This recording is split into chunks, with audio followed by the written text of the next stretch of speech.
জান্নাহ, এই কোরআনটাকে আল্লাহর জান্নাতে প্রবেশ করায় দেবে। বলেন না সুবহানাল্লাহ। আমি আপনি যদি জান্নাতে যেতে চাই, এই কোরআনকে মেনে চলতে হবে। এই কোরআনের বাহিরে আমার আপনার যাওয়ার কোনো উপায় নাই। এই কোরআনে অসংখ্য আয়াতে রব্বুল আলামিন আমাকে আপনাকে গাইডলাইন দিয়েছেন, নির্দেশনা দিয়েছেন। আমি আমার আলোচনার সূচনায় পবিত্র কোরআনের 59 নম্বর সূরা হাশরের 18 নম্বর আয়াতে কারিমা তেলাওয়াত করেছি। এর সঙ্গে আরেকটি সূরা 33 নম্বর সূরা আল আহজাবের 21 নম্বর আয়াতে কারিমা তেলাওয়াত করেছি। এই দুই আয়াতকে সমন্বয় করে কিছু কথা রব্বুল আলামিন আমাকে আমল করার নিয়তে বলার এবং আপনাদেরকে শোনার তৌফিক দান করুন। বলেন আমিন। সম্মানিত দ্বীনী ভাইরা, আল্লাহ রাব্বুল আলামিন পবিত্র কোরআনের 59 নম্বর সূরা হাশরের 18 নম্বর আয়াতে শুধু ঈমানদারদেরকে ডাক দিলেন। পবিত্র কোরআনের অনেক জায়গায় রব্বুল আলামিন গোটা মানব জাতিকে ডাক দিয়েছেন, কিন্তু এই জায়গাতে রব্বুল আলামিন সুন্দর করে বলছেন, ইয়া আইয়ুহাল্লাযীনা আমানুত্তাকুল্লাহা ওয়াল তানজুর নাফসুম মা কদ্দামাত লিগাদিন ওয়াত্তাকুল্লাহ।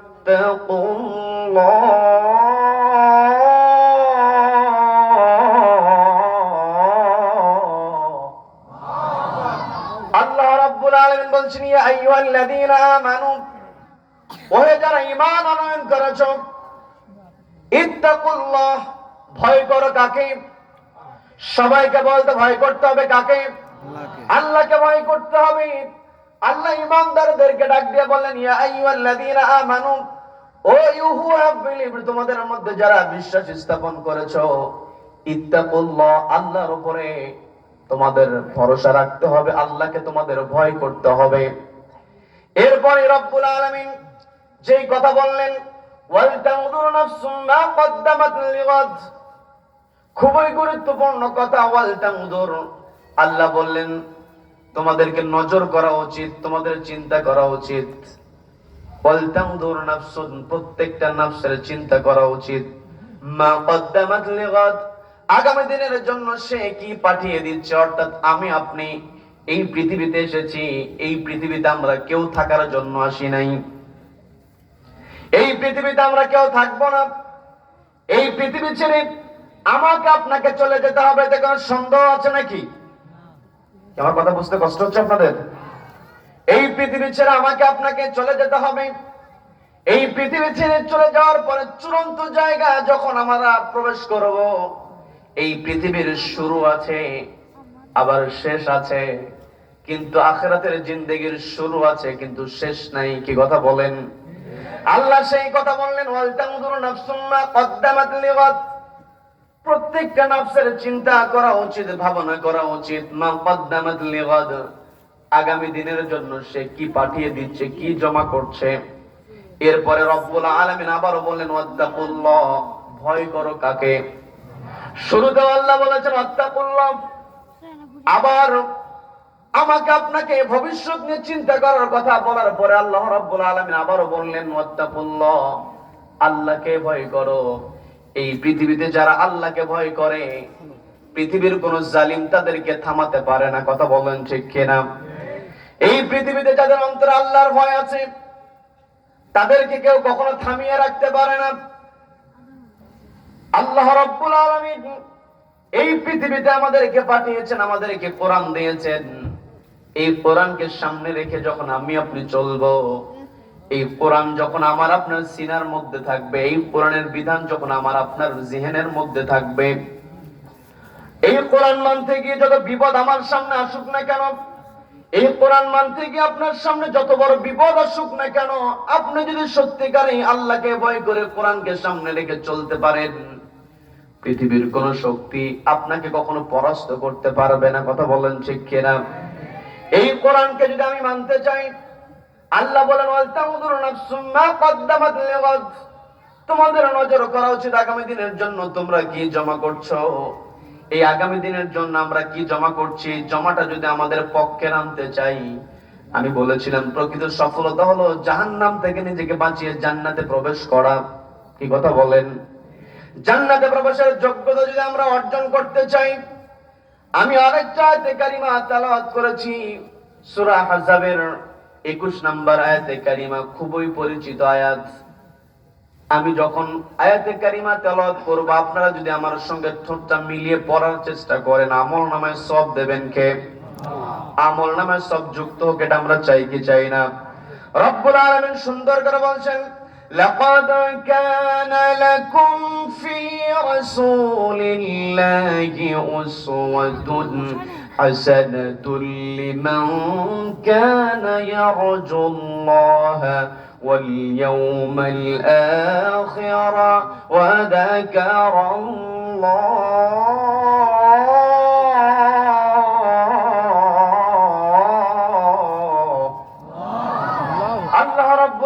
বলছেন, লাকাদ কানা লাকুম ফি রাসূলিল্লাহি উসওয়াতুন হাসানাহ, নিশ্চয় আমি তোমাদের জন্য নবীজির মধ্যে রেখে দিয়েছি উত্তম আদর্শ। উসওয়াতুন হাসানাহ, নবীজি ছিলেন উত্তম আদর্শের অধিকারী, উত্তম চরিত্রের অধিকারী। আল্লাহ বললেন ফি রাসূলিল্লাহ, এখানে উলামায়ে কেরাম আছেন, তারা সহজেই বুঝতে পারবেন। আমি আপনাদেরকে বোঝানোর চেষ্টা করছি, সেটা হলো আল্লাহ কিন্তু এখানে বলেন নাই ফি মুহাম্মদ ইবনে আব্দুল্লাহ, আল্লাহ বলেছেন ফি রাসূলিল্লাহ, রাসূলের মধ্যে আমি তোমাদের জন্য উত্তম আদর্শ ঢুকিয়ে দিয়েছি। এখন আমি যদি আপনাদেরকে প্রশ্ন করি, নবীজি আনুষ্ঠানিকভাবে জিবরিল আমিনের সঙ্গে নবীজির যখন সাক্ষাৎ হয়েছিল হেরা গুহায়, ওই সূরা আলাকের আয়াতগুলো নিয়ে যখন জিবরিল আমিন নবীজির সঙ্গে সাক্ষাৎ করেছিলেন, সেই দিন নবীজির বয়স ছিল কত? 40।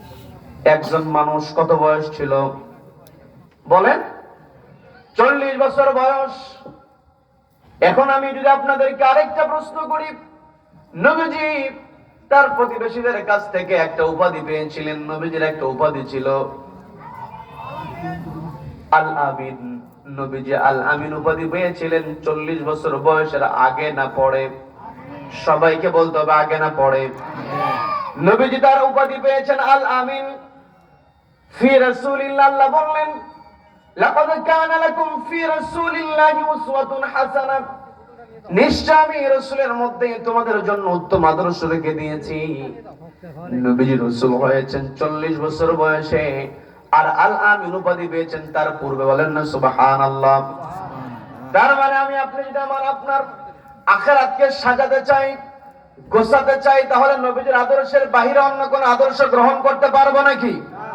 নবীজির আদর্শ, এর নাম আদর্শ নয় যে আমার আপনার নামের সামনে শুধু মুহাম্মদ লাগিয়ে দিলাম। নামের আগে মুহাম্মদ আছে, কিন্তু সারাদিনে শুধু মিথ্যা কথাই বলে। কথা বলেন ঠিক কিনা? অথচ নবীজির উপাধি ছিল, নবীজি ছিলেন as-সাদিক, সত্যবাদী। নবীজি সত্য কথা বলেছেন, নবীজি আমানতদারিতা রক্ষা করেছেন। কিন্তু কষ্ট নিয়ে বলতে হয়, আমরা সারাটা দিন যখন কথা বলি, বাকি চালান দিয়েও সত্য কথা খুঁজে পাওয়া যায় না, কিন্তু নামের সামনে বড় করে মুহাম্মদ লিখে রেখেছি। কি কথা বলেন? এই যে নামের সামনে মুহাম্মদ লাগিয়ে মিথ্যা কথা বলি, এরা সবচেয়ে বড় মুনাফিকি। কথা বলেন? কি কথা বলেন? মুনাফিকি বৈশিষ্ট্য যদি আমার আপনার ভিতরে থাকে, কোশ্চেন কালেও জান্নাতে প্রবেশ করতে পারবো না। আর জান্নাতে প্রবেশ করতে না পারলে দুনিয়াতে যত বড় বিল্ডিং এর মালিক আমি হই না কেন, যত বড় চেয়ারের মালিক আমি হই না কেন, যত সুন্দর গাড়ি আমার থাকুক না কেন, জান্নাতে প্রবেশ করতে না পারলে এগুলো কোনো কাজে আসবে না। কিয়ামতের কঠিন ময়দানে রব্বুল আলামিন আমলনামা দেখবেন, এই পৃথিবীতে আমি কোন কাজগুলো করছি, কোথায় কি করছি, সবকিছু লিখিত হচ্ছে। এতে কোনো সন্দেহ আছে নাকি? কিরামান কাতিবিনা ইয়ালামুনা মা তাফআলুন, সবকিছু ফেরেশতারা আমাদের কাঁধের উপরে থেকে লিপিবদ্ধ করছে। শুধু তাই নয়, আমি আপনি কোথায় কি করছি সবকিছু ভিডিও ধারণ করা হয়। আমি আমার কথা বানিয়ে বলছি না। পবিত্র কোরআনের 17 নম্বর সূরা, সবাইকে বলতে হবে কত নম্বর সূরা? 17 নম্বর সূরা, সূরা বনী ইসরাঈলের 13 নম্বর আয়াত।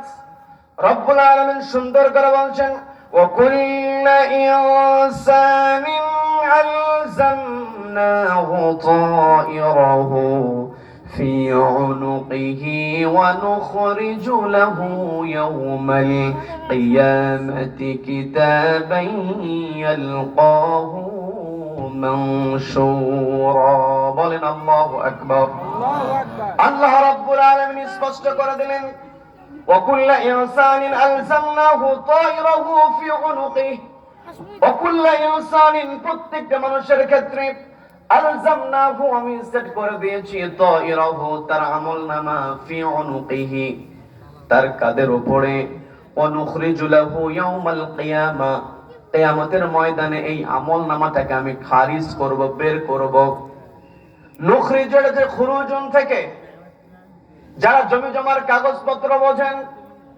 আপনারা এই শব্দের সঙ্গে পরিচিত সেটা হলো জমি যখন কেউ কিনতে যায় সবার আগে বলে খারিজ ঠিক আছে কিনা বলে কি বলে না বলে কি বলে না আল্লাহ আমার আপনার কাদের উপরে তাইরাহু আমলনামা বর্তমান বিজ্ঞানের যুগে আমরা যদি এই তাইরাহু শব্দের ব্যাখ্যা করতে যাই এই তাইরাহু শব্দের ব্যাখ্যা চলে আসবে মেমরি কার্ড সবাইকে বলতে হবে কি ব্যাখ্যা আসবে সবাইকে বলতে হবে আপনারা বলতে পারেন আমি মেমরি কার্ড বানিয়ে বলছি না আমি বানিয়ে বলছি না এই যে আমার আপনার সামনে ক্যামেরাগুলো তাক করা আছে আমার দিকে তাক করা আছে আমি যেই কথাগুলো বলছি এখান থেকে নেমে যাওয়ার পরে এই কথাগুলোকে অস্বীকার করার কোনো উপায় আছে নাকি সবকিছু ধারণ করা হয় রব্বুল আলামিন সবকিছু ধারণ করছেন এই ধারণ করা হয় এই ধারণকৃত ভিডিও আমি আপনি যদি বড় পর্দায় দেখতে চাই তাহলে ওই ক্যামেরা থেকে মেমরি কার্ড খুলে বের করতে হবে কথা বলেন ঠিক কিনা